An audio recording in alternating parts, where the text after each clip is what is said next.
আসসালামু আলাইকুম, সবাইকে আমন্ত্রণ জানাচ্ছি চ্যানেল আই সংবাদে। এখনকার সংবাদ আয়োজন নিয়ে আপনাদের সাথে আছি আমি ফাবলিহা বুশরা।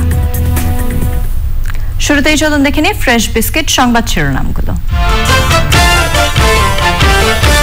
ফেব্রুয়ারি থেকে দেশে করোনা ভ্যাকসিন দেয়া শুরু হবে জানিয়েছে স্বাস্থ্য অধিদপ্তর। নিতে ইচ্ছুকদের অনলাইনে রেজিস্ট্রেশন। পদ্মা সেতু নির্মাণ নিয়ে ষড়যন্ত্রে হতাশা নয়, সাফল্য দেখিয়েছে সরকার। ব্যাংকের এমডি পদ পাওয়ার লোভে চক্রান্ত বললেন প্রধানমন্ত্রী। 28 জানুয়ারির মধ্যে এইচএসসির ফল প্রকাশ। অটো পাসের বিধান রেখে আইনের সংশোধনী এনে আসন্ন সংসদে বিল পাস। প্রখ্যাত সাংবাদিক, কলামিস্ট ও বিশ্লেষক মিজানুর রহমান খানের মৃত্যু। গণমাধ্যম জগতে শোকের ছায়া। করোনাকালে টেলিমেডিসিনের মাধ্যমে স্বাস্থ্যসেবা নিয়েছেন লাখো মানুষ। দেশের চিকিৎসা সেবায়ও নতুন সম্ভাবনা।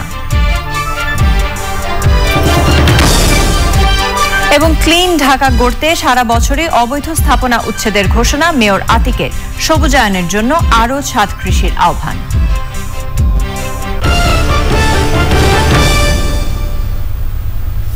এছাড়াও সোশ্যাল ইসলামী ব্যাংক লিমিটেড বিশেষ সংবাদে থাকছে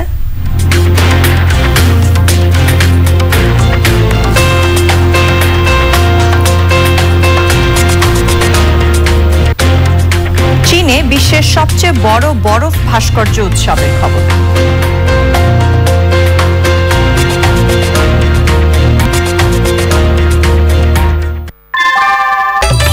ঘরের চালের স্থায়ী সমাধান আনোয়ার সিমেন্ট শীট, সব সিজনেই ফিট। সংবাদ শিরোনামগুলো জানাচ্ছিলাম, এবারে বিস্তারিত। 21 থেকে 25 জানুয়ারির মধ্যে ভারতের সিরাম ইনস্টিটিউটে তৈরি অক্সফোর্ড অ্যাস্ট্রাজেনেকার করোনা ভ্যাকসিন দেশে আসবে। আর ফেব্রুয়ারি মাসের শুরু থেকে দেশে জাতীয়ভাবে করোনা ভ্যাকসিন দেওয়া শুরু হবে বলে আশা করছে সরকার। এক সংবাদ সম্মেলনে স্বাস্থ্য অধিদপ্তরের মহাপরিচালক জানান, ভ্যাকসিন নিতে ইচ্ছুকরা অনলাইনে রেজিস্ট্রেশন করতে পারবেন। জানাতুল বাকিয়া কেকার রিপোর্ট। দেশের কোভিড ভ্যাকসিন প্রয়োগ পরিকল্পনা নিয়ে স্বাস্থ্য অধিদপ্তরের সংবাদ সম্মেলন। স্বাস্থ্য অধিদপ্তরের মহাপরিচালক জানান, ফেব্রুয়ারি মাসে দেশব্যাপী করোনা প্রতিরোধে জাতীয় ভ্যাকসিন দেয়া কর্মসূচি শুরু হতে পারে। 21 থেকে 25 জানুয়ারির মধ্যে ভারতের সেরাম ইনস্টিটিউটে তৈরি অক্সফোর্ড অ্যাস্ট্রাজেনেকার করোনা ভ্যাকসিন দেশে আসবে। যারা আমাদেরকে ভ্যাকসিনটা সেরাম ইনস্টিটিউট থেকে এনে দিয়েছে তারা আমাদেরকে জানিয়েছে 21 জানুয়ারি থেকে 25 জানুয়ারির মধ্যে তারা ভ্যাকসিনটা যে কোনো দিন নিয়ে আসতে পারবে। এটা সেরাম ইনস্টিটিউটের এই বিদেশ রপ্তানির ক্ষেত্রে যে সমস্ত আইন কানুন আছে সেটা করতে তাদের এই সময়টুকু লাগবে। আমরা প্রথম যাদের যে গ্রুপটাকে দিচ্ছি তাদের সবারই আমাদের ডেটাবেস আছে আমাদের হাতে। আর ডেটাবেস ছাড়া বা এনআইডি ছাড়া যারা আছে তাদের ক্ষেত্রে আমরা তো প্রথম মাসে বা দ্বিতীয় মাসে তো তারা আমাদের এই গ্রুপের মধ্যে আসছে না। এর মধ্যে আমরা একটা উপায় বের করবো কিভাবে তাদেরকে আইডেন্টিফাই করা যায়। চুক্তিমতো সেরাম ইনস্টিটিউট থেকে পাওয়া 3 কোটি ডোজ 6টি ধাপে সরাসরি নির্ধারিত জেলা ইপিআই কোল্ড স্টোরেজে পৌঁছে দেবে বেক্সিমকো ফার্মাসিউটিক্যালস। আর প্রথম ডোজ দেওয়ার পর দ্বিতীয় ডোজ দেওয়ার ক্ষেত্রে 8 থেকে 12 সপ্তাহ সময় পাওয়ায় প্রথম মাসেই 50 লাখ মানুষ করোনার ভ্যাকসিন পাবেন।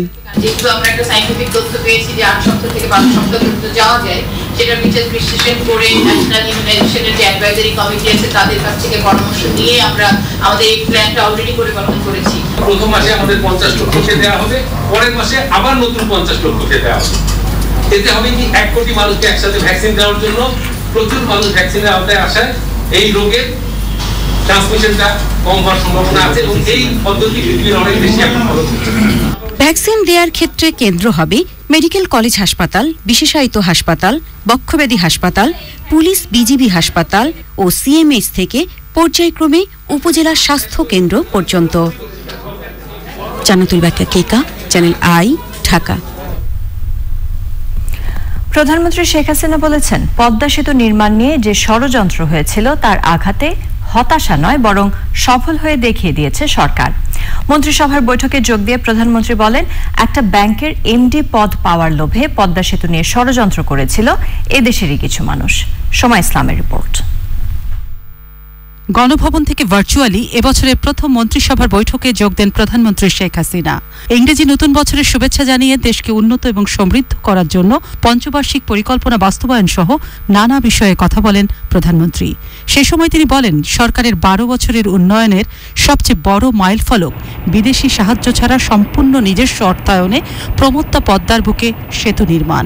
কিন্তু এই সেতু নিয়ে এদেশেরই কিছু মানুষের ষড়যন্ত্রের কথা উল্লেখ করেন প্রধানমন্ত্রী শেখ হাসিনা। সবচেয়ে বড় কথা যেটা আমাদের জন্য একটা বড় চ্যালেঞ্জ ছিল, যখন পদ্মা সেতু নিয়ে যখন প্রশ্ন করা হলো, এবং আমাদের দুর্ভাগ্য যে প্রশ্নবিদ্ধ করার পিছনে আমাদের দেশেরই কিছু লোক এর সঙ্গে জড়িত, কিছু স্বনামধন্য লোকই জড়িত।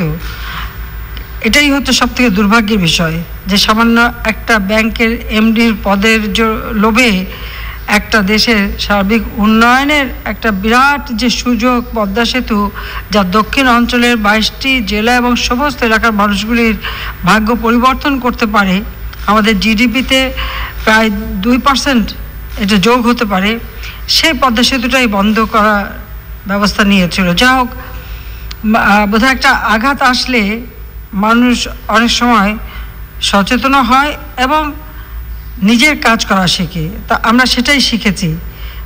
এই আঘাতটা আমাদের উপর এসেছিল, আমরা হতাশ হইনি, চ্যালেঞ্জ হিসেবে নিয়েছিলাম। আজকে সেটা বাস্তবে রূপ পেয়েছে। সাথে সাথে এই একটা সিদ্ধান্তই সারা বিশ্বে বাংলাদেশের ভাবমূর্তি পরিবর্তন করে দিয়েছে, যে বাংলাদেশ পরনির্ভরশীল না। 2021 সালকে দেশের মানুষের আকাঙ্ক্ষা পূরণের বছর বলে প্রত্যাশার কথা জানান প্রধানমন্ত্রী। বাইরের পৃথিবীর কাছে বাংলাদেশের পরিচয় আজ সমস্যা জড়িত দেশ নয়, বরং সমৃদ্ধির নাম বলে উল্লেখ করেন প্রধানমন্ত্রী। আজকে আমরা স্বল্পোন্নত দেশ থেকে উন্নয়নশীল দেশে উন্নীত হবার সকল শর্ত পূরণ করেছি। দীর্ঘ সময় আমরা রাষ্ট্র পরিচালনার দায়িত্ব পাওয়াতে একটা সুযোগ আমাদের হয়েছে, যে আজকের বাংলাদেশ সারা বিশ্ব বাংলাদেশকে সম্মান জানায়। সারা বিশ্ব বাংলাদেশের কথা শুনলে, আগে যেমন বাংলাদেশের কথা শুনলে বলতো ও বাংলাদেশ মানে প্রাকৃতিক দুর্যোগ, ঝড়, বন্যা, দারিদ্রতা, এখন আর সে কথা কেউ বলে না, বরং এখন বাংলাদেশ সারা বিশ্বে একটা দৃষ্টান্ত স্থাপন করেছে কিভাবে উন্নয়ন করা যায়। বর্তমান সরকারকে টানা তৃতীয়বারের মতো ক্ষমতায় এনে জনসভা করার সুযোগ দেওয়ার জন্য দেশবাসীর প্রতি কৃতজ্ঞতা জানান প্রধানমন্ত্রী শেখ হাসিনা। সোমা ইসলাম, চ্যানেল আই, ঢাকা। 28শে জানুয়ারির মধ্যে এইচএসসি ও সমমানের পরীক্ষার ফল ঘোষণা হতে পারে বলে জানিয়েছেন মন্ত্রিপরিষদ সচিব খন্দকার আনোয়ারুল ইসলাম। জাতীয় সংসদের আসন্ন অধিবেশনে আইন সংশোধন করে মূল্যায়ন ফল ঘোষণা করা হবে। প্রেস ব্রিফিংয়ে তিনি আরও জানিয়েছেন, জানুয়ারির শেষ দিকে দেশে আসছে করোনার ভ্যাকসিন। মোস্তফা মল্লিকের রিপোর্ট।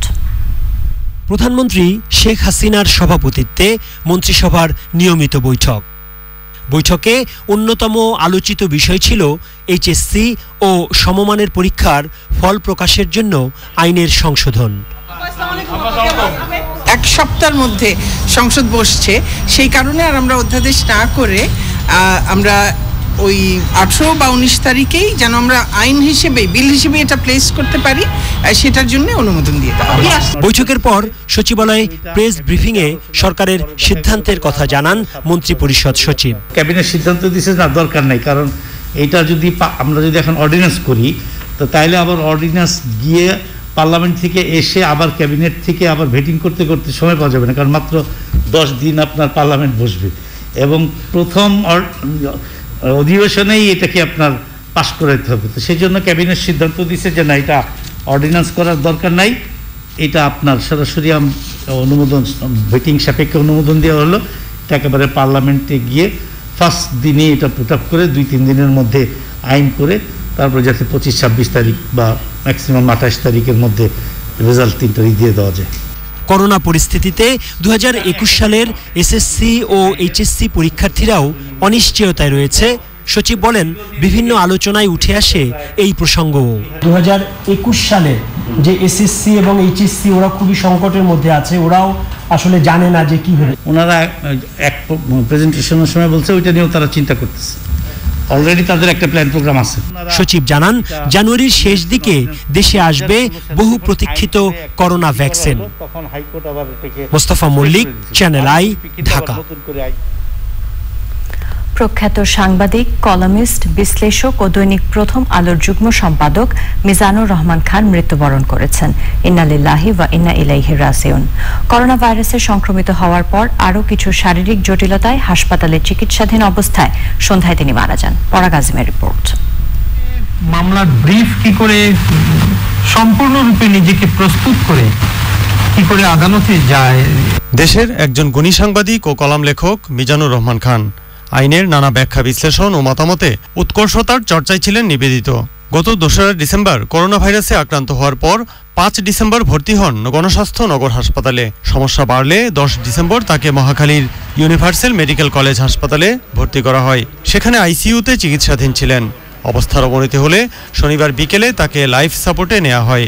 আজ সন্ধ্যা 6টা 5 মিনিটে মারা যান এই কৃতি সাংবাদিক। সেপটিক শক সাথে পোস্ট কোভিড ফাইব্রোসিস এবং ওনার আরও কোমরবিড কন্ডিশন ছিল, যেমন bronchial asthma, pulmonary hypertension, diabetes, hypertension, এগুলোর সমস্যার কারণে উনি মারা গেছেন। তার মৃত্যুর খবরে হাসপাতালে ভিড় করেন সহকর্মী ও শুভাকাঙ্ক্ষীরা। কাজে হচ্ছে মানে এত দক্ষ, এত সিরিয়াস, এত সিনসিয়ার, আইন বিষয়ে তো বিশেষজ্ঞ, অন্য বিষয়ে যে কোভিডের মধ্যে উনি সারা রাত কিন্তু একটা হাসপাতালের সামনে দাঁড়িয়েছিলেন, এটা আমরা কেউ করিনি। আমরা তখন সবাই সাবধান ছিলাম। এরকম সাংবাদিক আমরা পাবো না, এরকম ভালো মানুষ পাবো না, এরকম সৎ মানুষ পাবো না। আমাদের দুঃখ যে কোভিড থেকে সারার পরেও তাকে আমরা আমাদের মধ্যে রাখতে পারলাম না। তার পরিবারের জন্য আমাদের খুবই ভালোবাসা, সহযোগিতা সব থাকবে, এগুলো তো থাকবে, কিন্তু আমি বলি যে সাংবাদিক আমাদের মিডিয়া জগতে একটা বিরাট কিছু। মঙ্গলবার সকাল 10:30টায় ঢাকা রিপোর্টার্স ইউনিটিতে তার প্রথম নামাজে জানাজা হবে। সকাল 11টায় জাতীয় প্রেস ক্লাবে জানাজা শেষে তার মরদেহ নেওয়া হবে প্রিয় কর্মস্থল প্রথম আলোতে। এরপর মিরপুর বুদ্ধিজীবী কবরস্থানে চিরনিদ্রায় শায়িত হবেন মিজানুর রহমান খান।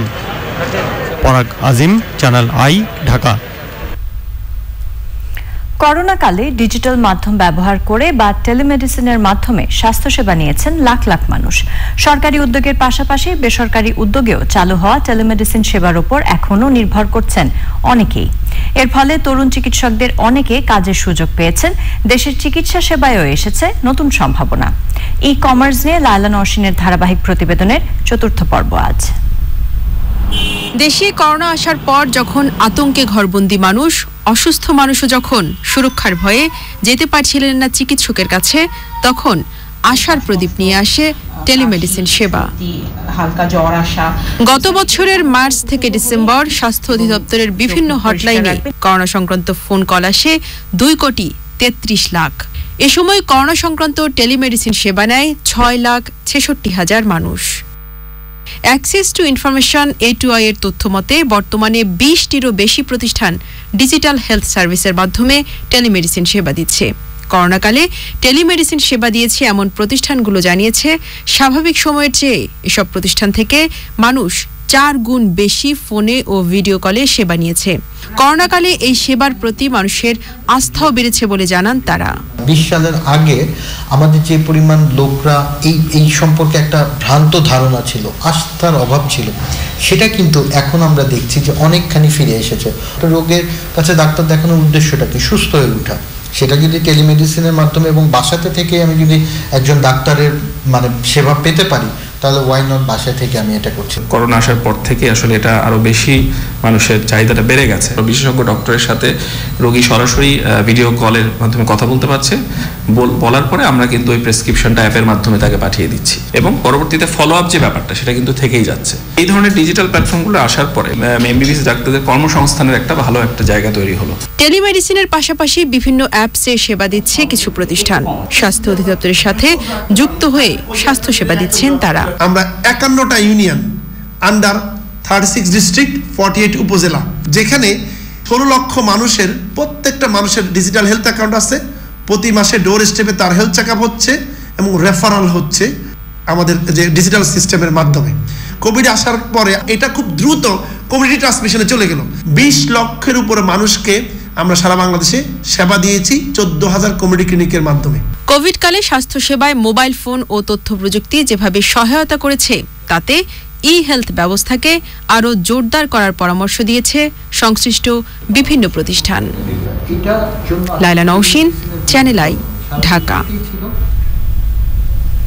বৈধ নকশা ছাড়া ঢাকা উত্তরের সকল স্থাপনা উচ্ছেদ করা হবে বলে জানিয়েছেন মেয়র আতিকুল ইসলাম। ঢাকাকে ক্লিন ও গ্রিন করতেই সারা বছরই এ ধরনের উচ্ছেদ অভিযান চলবে বলেও জানান তিনি। ঢাকাকে সবুজায়ন করতে জনগণকে বেশি বেশি ছাদ কৃষি করার আহ্বান জানান মেয়র। বিস্তারিত জাকিয়া আক্তারের রিপোর্টে। অবৈধ স্থাপনার কারণে ভাসানটেক বাজার থেকে পকেট গেট পর্যন্ত যানজটের কারণে দীর্ঘদিন ভোগান্তি পোহাতে হয়েছে রাজধানীবাসী। গত 6 জানুয়ারি ওই এলাকার সব অবৈধ স্থাপনা উচ্ছেদ করে ঢাকা উত্তর সিটি কর্পোরেশন মেয়র আতিকুল ইসলাম। উচ্ছেদের পর রাস্তাটি প্রশস্ত হওয়ায় যানজট থেকে মুক্তি পেয়ে দারুণ খুশি এলাকাবাসী। এটার জন্য আমরা যেন অনেক খুশি হয়েছি, যেন এটা ভাঙছে, রাস্তা বড় হচ্ছে, সবাই খুশি। রাস্তাটা বড় হতে সুবিধা হয়েছে আমাদের যাতায়াত করতে, তা যানজটটা তেমন হবে না। এটা 24 ঘন্টায় জ্যাম বাইরেই থাকে এই রাস্তাটায়, এখন অনেকটাই ভালো হয়েছে। জনগণের ভোগান্তি কমিয়ে ক্লিন ঢাকা উপহার দেওয়ার অঙ্গীকার করেন মেয়র। নিজের সুবিধার জন্য লাখ লাখ জনগণ, হাজার হাজার জনগণের ভোগান্তি আমি সহ্য করব না। আমি বৈধ রাস্তার জন্য আমি কোনো ধরনের অবৈধ স্থাপনাকে রাখতে দেব না। এই মেসেজ কিন্তু সবার জন্য। ঢাকার সবুজায়নে আরো বেশি ছাদ কৃষি করার আহ্বান জানান তিনি। কোনো ধরনের গাছগাছরা, এগ্রিকালচার কিছু নাই, সব কিন্তু কেটে ফেলা হচ্ছে। এই জন্য আমরা বলেছি যারা ঢাকার ছাদের মধ্যে ছাদ বাগান করবে তাদের জন্য আমরা 10% দিব, আমরা ট্যাক্স রিবেট দিব। সুতরাং এই ধরনের কাজ কিন্তু আমরা করতে চাই। রাজধানী যানজট কমাতেও নানা পদক্ষেপ নেওয়া হবে বলেও জানান ঢাকা উত্তরের মেয়র। Zakia Akter, channel I, Dhaka. এবারে রয়েছে আই স্পোর্টস।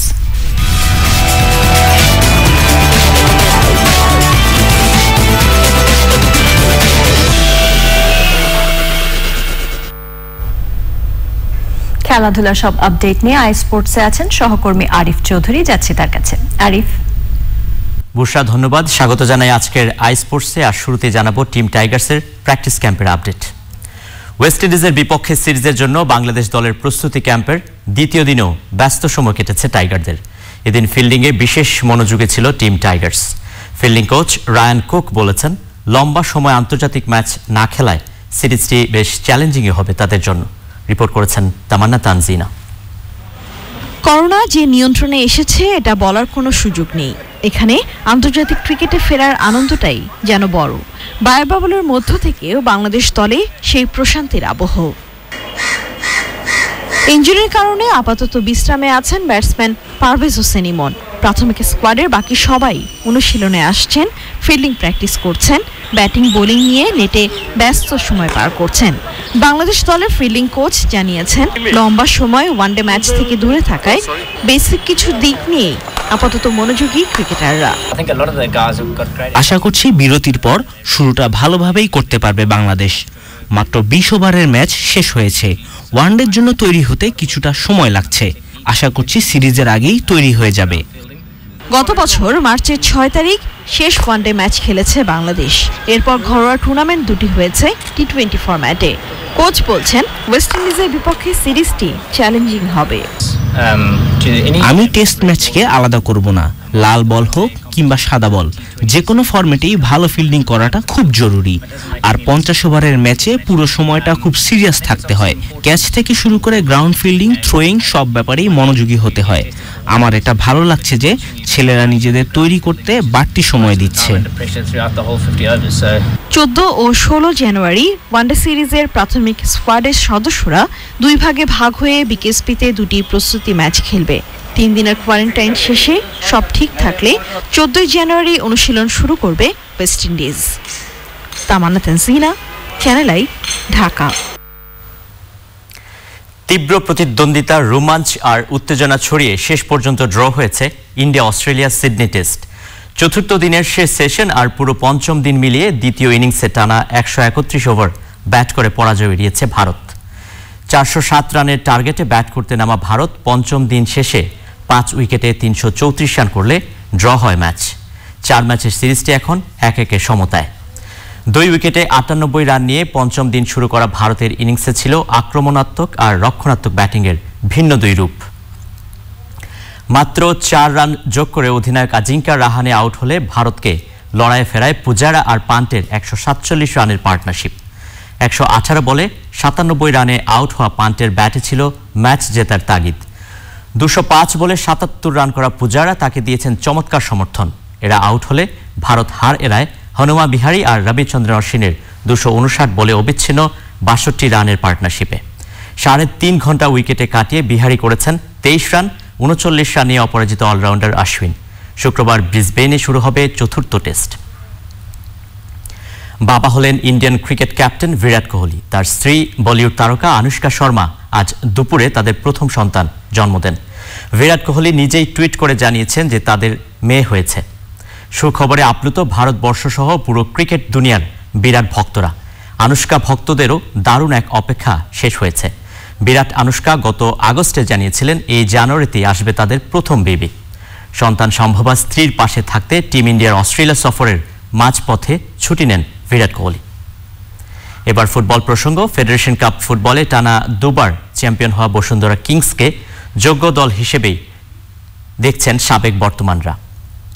বসুন্ধরার আক্রমণ ভাগ অতিমাত্রায় বিদেশি নির্ভর হওয়ায় দেশীয় ফুটবলাররা গোল করার দক্ষতা দেখানোর সুযোগই পাচ্ছেন না। অবশ্য পেশাদার লিগে নিজেদের যোগ্যতা প্রমাণের অপেক্ষায় দেশীয় ফুটবলাররা। আদিল আহমেদ শান জানাচ্ছেন বিস্তারিত। টানা দ্বিতীয়বার ফেডারেশন কাপ জিতে এবং 2022-এ অনুষ্ঠেয় এএফসি টিকিট পেয়ে উঠছে বসুন্ধরা কিংস। পুরো টুর্নামেন্টে অপরাজিত বসুন্ধরা হারিয়েছে ঢাকা আবাহনী শেখ জামাল ধানমন্ডিকে। গ্রুপ পর্বে গতবারের রানার্স আপ রহমতগঞ্জ পাত্তাই পায়নি কিংসদের কাছে। আর ফেয়ার প্লে ট্রফি জেতা চট্টগ্রাম আবাহনীর বিপক্ষে ঘাম ঝরানো 1-0 গোলের জয়ে গ্রুপ চ্যাম্পিয়ন হয় তপু বর্মনের দল। স্কোয়াডে থাকা জাতীয় দলের 16 ফুটবলারের সঙ্গে ব্রাজিল আর্জেন্টিনার ফুটবলার এনে মৌসুমের শুরুতেই তাক লাগিয়েছে বসুন্ধরা। শুধু শক্তির বিচারেই নয়, যোগ্যতা ও পারফরমেন্স দিয়েই চ্যাম্পিয়ন হয়েছে তারা, জানিয়েছেন সাবেকরা। সবগুলি টিমই কিন্তু তাদের শক্তিশালী ছিল এবং সব ক্ষেত্রে এখন যোগ্যতা অনুসারে বসুন্ধরার দলটি অনেক বেশি রকম ভালো দল করেছে। এই ধরনের কম্পিটিশন, এই ধরনের কম্পিটিটিভ টিম থাকলে আগামী দিনে বাংলাদেশের ফুটবল এগিয়ে যাবে এবং লিগটাও খুব জমজমাট হবে। যারা জাতীয় দলে খেলছেন আমাদের সেই রকম আপ টু দ্য মার্ক কিন্তু করছে না। ডিফারেন্সটা কিন্তু এই বিদেশিরাই তৈরি করে দিচ্ছে। বাফুফে ক্যালেন্ডার অনুযায়ী 13 জানুয়ারি মাঠে গড়াবে পেশাদার ফুটবল লিগ। এ বছরই জাতীয় দল হোম ভেন্যুতে বিশ্বকাপ বাছাইয়ের বাকি 3 ম্যাচ খেলবে আফগানিস্তান, ভারত ও ওমানের সঙ্গে। এটা এক ধরনের সাকসেস। আমরাও মাঠে নামতে পারছি এই করোনার মাধ্যমে। প্লেয়াররা তাদের 100% দিতে পারছে এবং সামনে ন্যাশনাল টিমের ম্যাচ আছে। বেশিরভাগ 2টা ম্যাচ ইন্ডিয়া আফগানিস্তানের ম্যাচের দিকে আমাদের সবারই ফোকাস যে আমরা এই ম্যাচে জানি, এই 2 ম্যাচে জানি পয়েন্ট নিতে পারি। ওয়ার্ল্ড কাপ সামনে অনেকগুলো ম্যাচ আছে, তো আমরা লিগে অনেকগুলো ম্যাচ পাবো। তো আর সামনে আমাদের এএফসি কাপের ম্যাচ আছে ক্লাবের, তো আমরা ওইগুলো ওভারঅল সব কিছু ভালো করে আমি নিজেকে আরো ভবিষ্যতে ভালো করার জন্য তৈরি করতেছে। ফুটবলময় মৌসুমে ব্যস্ততার মাঝেও এপ্রিলে স্বাধীনতা কাপে জমজমাট আরেকটি টুর্নামেন্ট উপভোগ করবে বাংলাদেশের ফুটবল ভক্তরা। আদিল আহমেদ শান, চ্যানেল আই, ঢাকা। দর্শক, এই ছিল আজকের আই স্পোর্টস। আপনাদের আবারও ফিরে নিচ্ছি বুশরার কাছে। ধন্যবাদ আরিফ আপনাকে। আবারও কমেছে করোনায় শনাক্তের হার। সোমবার সকাল 8টা পর্যন্ত 24 ঘন্টায় আক্রান্ত শনাক্ত হয়েছেন 849 জন। এই সময় শনাক্তের হার 6.02%। 24 ঘন্টায় করোনায় 22 জনের মৃত্যু হয়েছে। এ পর্যন্ত মোট মৃত্যু 7,803 জনের। মৃত্যুর হার 1.49%। 24 ঘন্টায় সুস্থ হয়েছেন 917 জন। এ পর্যন্ত মোট সুস্থ 4,67,718 জন। সুস্থতার হার 89.38%। 24 ঘন্টায় নমুনা সংগ্রহ হয়েছে 14,181টি এবং পরীক্ষা হয়েছে 14,097টি। এ পর্যন্ত মোট আক্রান্ত হয়েছেন 5,23,302 জন। এখন পর্যন্ত মোট শনাক্তের হার 15.52%। এবারে ইস্পাহানি ভ্যাকসিন সংবাদ অগ্রগতি।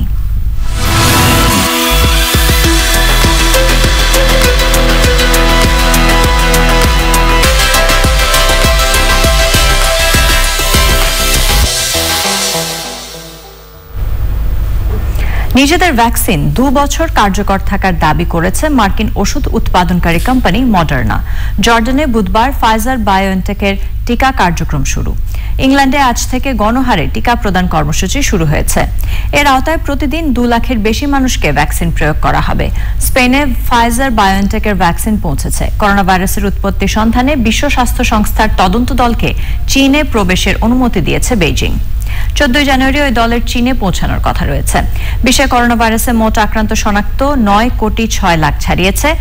মোট মৃত্যু হয়েছে 19,43,000-এর বেশি মানুষের, আর সুস্থ হয়েছেন 6,48,00,000-এর বেশি। সংবাদের এই পর্যায়ে সময় হয়ে গেল অশোক লেল্যান্ড ইফাদ অটোস বিরতির পর জানিয়ে ফিরব। ভারতের দিল্লি সহ 9 রাজ্যে বার্ড ফ্লুর সংক্রমণে হাঁস, মুরগি ও কয়েক লাখ পাখির মৃত্যু।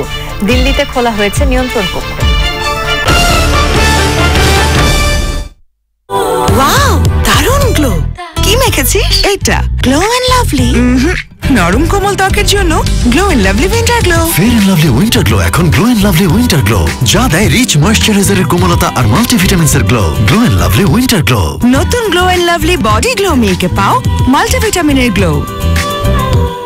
বন্ধু, বড় বড় বয়সে সাথে সম্পর্ক, ওদের ভালো থাকাটাই জরুরি, বয়স না। এমন কাছে আসার গল্প যদি থাকে তোমারও, লিখে পাঠাও আমাদের।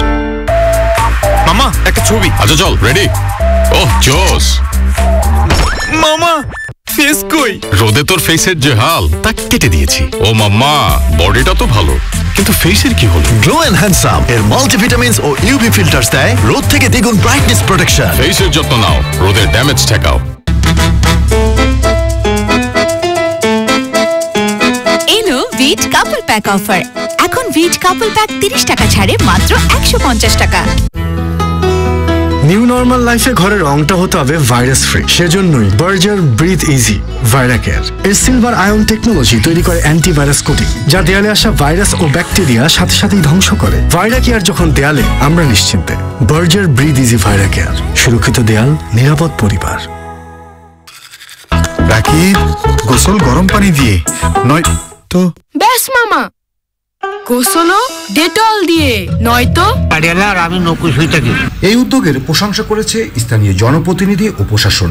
শেখ হাসিনা উদ্যোগের সাথে প্রকৃতি জীবন ফাউন্ডেশন যে কম্বল বিতরণ সহযোগিতা করছেন, এই জন্য এই উপজেলাবাসীর পক্ষ থেকে আপনাদেরকে ধন্যবাদ জানাই। এলাকার মানুষ অনেক সংগ্রাম করে বাঁচে, শীতকালেও তাদের শীত নিবারণের জন্য এরকম একটি উদ্যোগ সত্যি অসাধারণ।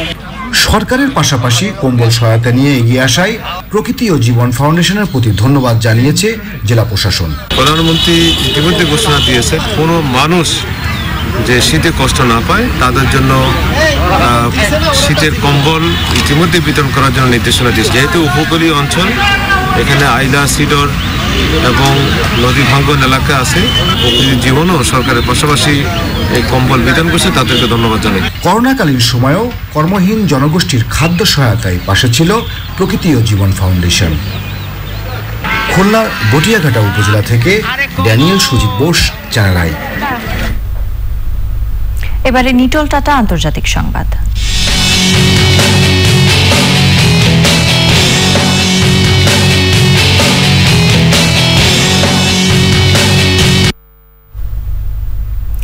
ভারতের 9টি রাজ্যে বার্ড ফ্লুর সংক্রমণ চিহ্নিত করা হয়েছে। উত্তরপ্রদেশ, কেরালা, রাজস্থান, মধ্যপ্রদেশ, হিমাচল, হরিয়ানা, গুজরাট, মহারাষ্ট্র এবং দিল্লিতে এর সংক্রমণ ছড়িয়েছে। রাজ্যগুলোতে আক্রান্ত পাখি মেরে ফেলা হচ্ছে। কয়েক সপ্তাহে 4 লাখ পাখির মৃত্যু হয়েছে হরিয়ানায়। কেরালায় 12,000 হাঁস বার্ড ফ্লুতে আক্রান্ত হয়ে মৃত্যুর পর রাজ্যটিতে 10,000 পাখি মেরে ফেলা হয়েছে। মহারাষ্ট্রে গত দুদিনে 800-র বেশি মুরগি মারা গেছে। দিল্লির বিভিন্ন স্থানে শতাধিক কাক মরে থাকতে দেখা গেছে।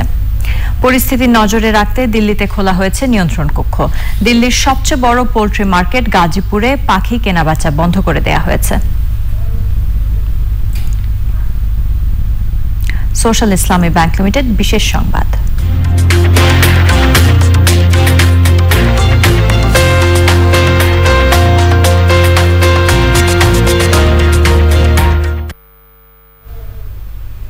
বরফ ও তুষার প্রেমীদের জন্য প্রতি বছরের মতো চীনে শুরু হয়েছে 37তম Harbin international ice and snow sculpture festival. বরফ আর তুষার দিয়ে সাজানো, চোখ ধাঁধানো বিভিন্ন ভাস্কর্য ও স্থাপনার প্রদর্শনী হচ্ছে এই ফেস্টিভ্যালে। বরফের টাওয়ার, প্রাসাদ ও দুর্গ ঘুরে দেখার সুযোগ পাচ্ছেন দর্শনার্থীরা। এছাড়া রয়েছে প্যাগোডা, সেতু, রেস্তোরাঁ সহ নানা ভাস্কর্য তৈরিতে কাজ করেছেন প্রায় 300 নির্মাণ শ্রমিক। তবে এবার করোনা ভাইরাস মহামারীর কারণে দর্শনার্থীর সংখ্যা সীমিত রাখা হয়েছে। 1985 সাল থেকে উদযাপিত হচ্ছে Harbin international ice and snow sculpture Festival. এবারের আয়োজন চলবে 25 ফেব্রুয়ারি পর্যন্ত।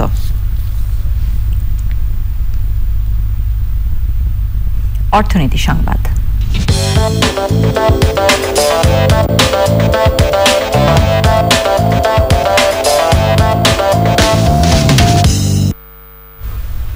সপ্তাহের দ্বিতীয় কার্যদিবসে ঢাকা স্টক এক্সচেঞ্জের লেনদেনে শুরুতে নিম্নমুখী প্রবণতা থাকলেও দিন শেষে ঊর্ধ্বমুখী প্রবণতা দেখা গেছে। আগের কার্যদিবসের চেয়ে ডিএসইএক্স সূচক 84 পয়েন্ট বেড়ে 5718 পয়েন্টে দাঁড়িয়েছে। কমেছে অধিকাংশ কোম্পানির শেয়ারের দাম। হাতবদল হয়েছে 360টি কোম্পানির 1675 কোটি 61 লাখ টাকার শেয়ার ও মিউচুয়াল ফান্ড, যা আগের কার্যদিবসের চেয়ে 169 কোটি 93 লাখ টাকা বেশি। এর মধ্যে দাম বেড়েছে 128টির, কমেছে 180টির এবং অপরিবর্তিত থাকে 52টি কোম্পানির শেয়ারের দাম। এবারে রয়েছে চট্টগ্রাম সংবাদ।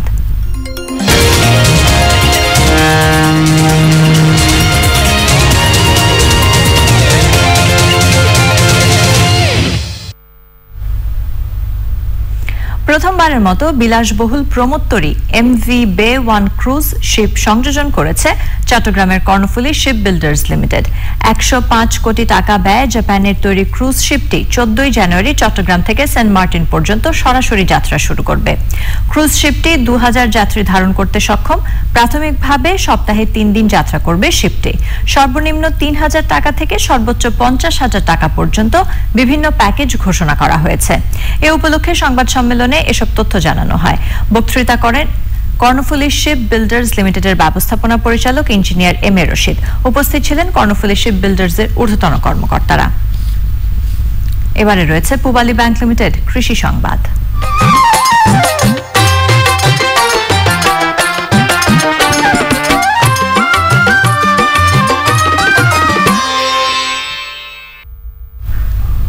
মাগুরায় সীসার মণ্ড তৈরির কারখানার বিষক্রিয়ায় 29টি গরুর মৃত্যু ও জনস্বাস্থ্যের ঝুঁকির বিষয়টি তদন্ত করছে আইইডিসিআর এর 7 সদস্যের একটি দল।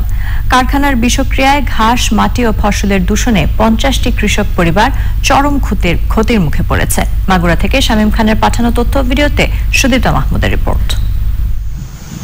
বারাশিয়া গ্রামে কোনো অনুমোদন ছাড়াই স্বল্পায়তনের কারখানাটিতে ইজি বাইক সহ বিভিন্ন যানবাহনের পুরনো ব্যাটারি ভেঙে ভেতরের সীসা গলিয়ে মণ্ড করা হয়। এই মণ্ড দিয়ে নতুন ব্যাটারি তৈরি করে বিভিন্ন কারখানায় সরবরাহ করা হতো। মণ্ড তৈরির সময় অ্যাসিড ও সীসার বিষাক্ত বর্জ্য বাতাসের মাধ্যমে মাটি, পানি ও ফসলে ছড়িয়ে দুর্ঘটনা ঘটে। গরু চারটে সম্বল ছিল, দুধ বিক্রি করতাম, খেতাম, গরুগুলো মারা গেছে। এখন আমি খুবই দুরবস্থা আছে। মাঠের খেয়ার খাওয়ানো যাচ্ছে না, ধান আমরা খাতি পাচ্ছি না। আমাদের যে ক্ষতি হয়েছে সেই ক্ষতিপূরণ এখনো আমরা পাইনি এবং আমাদের মাননীয় এমপি সাহেব, মাননীয় জেলা প্রশাসক সাহেব আমাদেরকে আশ্বাস দিয়েছেন। আক্রান্ত এলাকার খড়, ঘাস, মাটি ও ধান সংগ্রহ করে পরীক্ষার জন্য ডিসেম্বরের শুরুতে ঢাকা বিশ্ববিদ্যালয়ের সংশ্লিষ্ট গবেষণাগারে পাঠানো হয়। পরীক্ষায় মাত্রাতিরিক্ত সীসার উপস্থিতির কারণে কারখানার 1 কিলোমিটার এলাকা লকডাউন ঘোষণা করা হয়। আমাদের কাছে রিপোর্ট উপস্থাপন করেছেন যে আমাদের শরীরের যে সহনীয় মাত্রার লেড তার কয়েক লক্ষ গুণ বেশি, যেটি হলো আমাদের অত্যন্ত ঝুঁকিপূর্ণ এবং দীর্ঘমেয়াদে আমাদের যে গর্ভকালীন সময়ের মায়েরা, শিশুরা, বৃদ্ধরা ক্ষতিগ্রস্ত হতে পারে। শাকসবজি ইত্যাদি কমপক্ষে 1 মাস না খাওয়ার জন্য, 1 মাস পরে হয়তো আবার সেকেন্ড টাইম একটা টেস্ট করে যদি নরমাল অবস্থায় আসে তখন খাবে। ঢাকা আইইডিসিআর এর মেডিকেল অফিসারের নেতৃত্বে 7 সদস্যের তদন্ত কমিটি কাজ শেষ করে মাগুরা সিভিল সার্জনের দপ্তরে প্রতিবেদন দাখিল করবেন। কোন লোক অসুস্থ আছে কিনা, কোন শিশু অসুস্থ আছে কিনা সেটা নির্ধারণ করে আমি ওখান থেকে স্যাম্পল কালেকশন করে আমি দেখবো যে সত্যিকার অর্থে সেই অসুস্থতা সীসার জনিত কারণে হয়েছে কিনা। এই বিষয়ে আমি দ্রুত একটা পদক্ষেপ নিব। এদিকে কারখানার আশপাশের ক্ষেতের ধানের চাল ও সবজি খেয়ে অসুস্থ হয়ে পড়েছেন অনেকে। Sudipta Mahmud, channel I. এখন দেখবেন প্রকৃতি সংবাদ।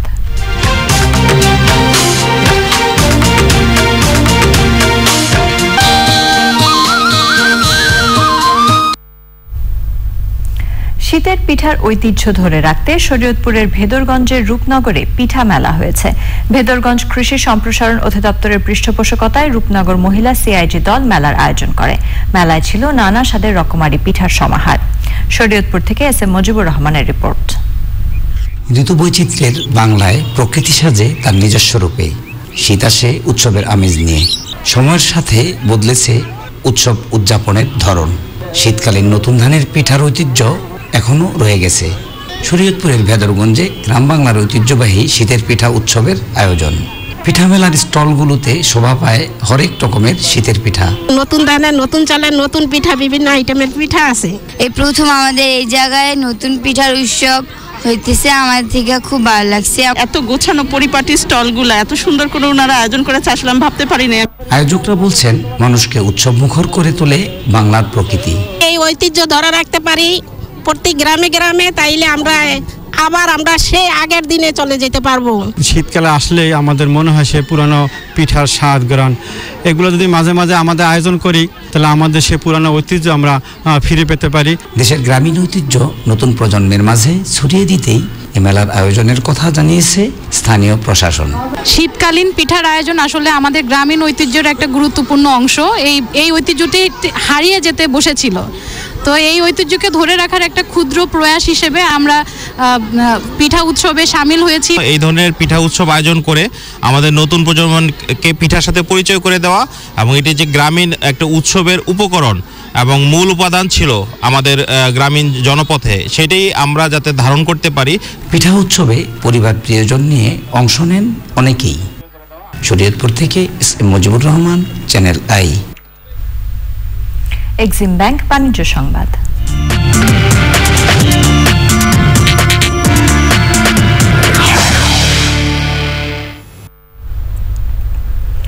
অর্থনৈতিক উন্নয়ন, আমদানি রপ্তানি, বর্ডারে শান্তিপূর্ণ সহাবস্থান, পরিবেশ বান্ধব শিল্প কারখানা নির্মাণ সহ বাণিজ্য সম্পর্ক রক্ষায় বাংলাদেশের প্রতি সহযোগিতা অব্যাহত রাখতে ভারতের প্রতি আহ্বান জানিয়েছেন শিল্পমন্ত্রী Nurul Majid Mohammad Humayun.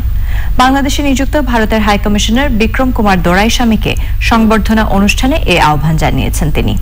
Indian importers chamber of commerce and industry আয়োজিত অনুষ্ঠানে দুই দেশের বাণিজ্য সম্পর্ক উন্নয়নে প্রযুক্তিগত বাংলাদেশি পণ্য ভারতে প্রমোট করা সহ সিনেমা ও সাংস্কৃতিক আদান প্রদানের সব রকম সহযোগিতার আশ্বাস দেন বাংলাদেশে নিযুক্ত ভারতীয় হাইকমিশনার বিক্রম কুমার দোরাইস্বামী। এ সময় অর্থনৈতিক উন্নয়নে বিশেষ অবদানের জন্য বসুন্ধরা গ্রুপের ব্যবস্থাপনা পরিচালক সায়েম সোভান আনবির সহ শীর্ষস্থানীয় শিল্পোদ্যোক্তাদের সম্মাননা স্মারক দেওয়া হয়। ব্রিটিশ আমেরিকান টোব্যাকো বাংলাদেশ বিএটিবি তাদের নতুন কর্পোরেট লোগো উন্মোচন করেছে। এখন থেকে কারখানা, অফিস, গুদাম সহ বিভিন্ন স্থাপনায় দৃশ্যমান হবে নতুন লোগোটি। এছাড়া কোম্পানির ওয়েবসাইট ও সামাজিক যোগাযোগ মাধ্যমে নতুন লোগোটি রবিবার থেকেই ব্যবহৃত হচ্ছে। বিশ্বের 180টিরও বেশি দেশে সুনামের সাথে ব্যবসা পরিচালনা করে আসছে বিএটিবি। দীর্ঘ 110 বছর ধরে বিএটি বাংলাদেশের কর্পোরেট খাতে উজ্জ্বল দৃষ্টান্ত স্থাপন করে আসছে। আবারও সময় হয়ে গেল অশোক লেল্যান্ড ইফাদ অটোস বিরতির পর জানিয়ে ফিরব। বিরতির পর আবারও আমন্ত্রণ চ্যানেল আই সংবাদে। ঢাকা দক্ষিণ সিটি কর্পোরেশনের মেয়র শেখ ফজলে নূর তাপসের বিরুদ্ধে মানহানিকর বক্তব্য দেওয়ার অভিযোগে সাবেক মেয়র সাইদ খোকনের নামে দুটি মামলা হয়েছে। ঢাকা মেট্রোপলিটন ম্যাজিস্ট্রেট রাজেশ চৌধুরীর আদালতে মানহানির মামলা দুটি দায়ের করা হয়েছে। আইনিভাবে মামলা মোকাবিলার কথা জানিয়েছেন সাইদ খোকন। শিক্ষার্থীদের জমা দেয়া পিএইচডি গবেষণাপত্র কিভাবে সংরক্ষণ করা হয় এবং তা পরীক্ষা করার ক্ষেত্রে কোন সফটওয়্যার ব্যবহার করা হয় ঢাকা বিশ্ববিদ্যালয়কে তা জানাতে বলেছেন হাইকোর্ট। আগামী 2 মাসের মধ্যে সংক্রান্ত প্রতিবেদন দাখিল করতে বলা হয়েছে। বেসরকারি বিশ্ববিদ্যালয়গুলোর পিএইচডি ডিগ্রি প্রদানের এখতিয়ার নেই বলে আদালতকে জানিয়েছে ইউজিসি। মাজহারুল হক মান্নার রিপোর্ট। ঢাকা বিশ্ববিদ্যালয়ের এক শিক্ষকের পিএইচডি গবেষণার 98% নকল শিরোনামে জাতীয় দৈনিকে প্রকাশিত খবর যুক্ত করে গত বছর রিট আবেদন করেন সুপ্রিম কোর্টের একজন আইনজীবী। এতে পিএইচডি দেওয়ার ক্ষেত্রে জালিয়াতি বন্ধের নির্দেশনা চাওয়া হয়। সরকারি বেসরকারি পিএইচডি ডিগ্রি প্রদানের ক্ষেত্রে কিভাবে ইউজিসির নীতিমালা অনুসরণ করা হয় তা জানতে চেয়ে রুল জারি করেন হাইকোর্ট। আদেশের পরে ইউজিসির পক্ষে আদালতে প্রতিবেদন দেওয়া হয়। বেসরকারি বিশ্ববিদ্যালয় আইন 2010-এর 35-এর 1 অনুযায়ী ইউজিসি থেকে তাদের কোনো ধরনের এমফিল, পিএইচডি বা সমমানের উচ্চতর গবেষণা শিক্ষার কোনো ধরনের অনুমোদন দেওয়া হয় নাই। ফলে যে ধরনের অভিযোগ উঠে থাকে বা আসছে যে তারা পিএইচডি বা এই ধরনের সার্টিফিকেটগুলো বা এই ধরনের অ্যাওয়ার্ড দিয়ে থাকেন, এটা আর কি কতটুকু সঠিক এই বিষয়ে ওনারা জানাতে বলেছেন। শুনানি শেষে আদেশ দেন হাইকোর্ট। ঢাকা ইউনিভার্সিটি কর্তৃপক্ষকে আরেকটা ডাইরেকশন দিয়েছেন যে আপনারা যে থিসিস পেপার যেটা জমা রাখেন সেটা কিভাবে জমা রাখেন, এবং এই থিসিস পেপারসটা যখন আপনারা ফাইনালি অ্যাপ্রুভ করেন তখন এটার কোনো মডার্ন টেকনোলজি বা সফটওয়্যার ইউজের মাধ্যমে সেটা করেন কিনা, এই বিষয়টা ঢাকা ইউনিভার্সিটির কাছ থেকে জানতে চেয়েছেন। রাষ্ট্রপক্ষের আইনজীবী জানিয়েছেন, ঢাকা বিশ্ববিদ্যালয়ের ফার্মেসি বিভাগের শিক্ষক আবুল কালাম লুৎফুল কবিরের কথিত ভুয়া পিএইচডি ডিগ্রির বিষয়ে তদন্ত করে রিপোর্ট দিতে বলেছিলেন হাইকোর্ট। তা দিতে না পারায় আগামী 2 মাসের মধ্যে এই রিপোর্ট দিতে বলেছেন আদালত। মাঝড়ক মান্না, চ্যানেল আই, ঢাকা। আবারও সময় হয়ে গেল অশোক লেল্যান্ড ইফাদ অটোস বিরতির পর খেলার খবরে জানিয়ে ফিরব। রোনালদোর রেকর্ডের রাতে মৌসুমে টানা 3য় জয় জুভেন্টাসের। সিরিয়ায় 10 জনের সাসুয়োলোকে 3-1 গোলে হারিয়েছে তুরিনের ওল্ড লেডি।